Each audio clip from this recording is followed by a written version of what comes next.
यंदाच्या वर्षी पाऊस मोठ्या प्रमाणात झाल्याने जुन्नर तालुक्याच्या पूर्व भागातील म्हणजे शिंदेवाडी वगैरे या भागातील सगळे बंधारे अगदी तुडुंब भरलेले आहेत। त्यामुळे उन्हाळ्यामध्ये या परिसरामध्ये पिण्याच्या पाण्याची गैरसोय लवकर जाणवणार नाही। साधारण फेब्रुवारी मार्चपर्यंत देखील हे सगळं पाणी पुरू शकतं।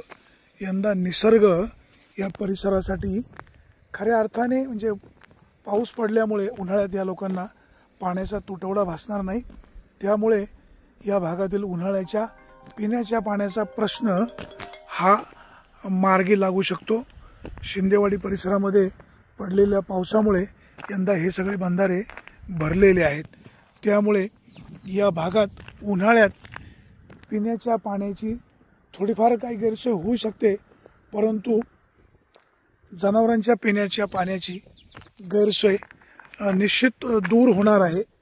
जुन्नर तालुक्याचा हा पूर्व भाग दरवर्षी उन्हाळ्यामध्ये पाण्यासाठी वंचित असतो, परंतु यंदा मात्र हे सगळे बंधारे तुडुंब भरल्यामुळे लोकांची उन्हाळ्यातली गैरसोय दूर होणार आहे। ब्युरो रिपोर्ट, विघ्नर टाइम्स, शिंदेवाडी।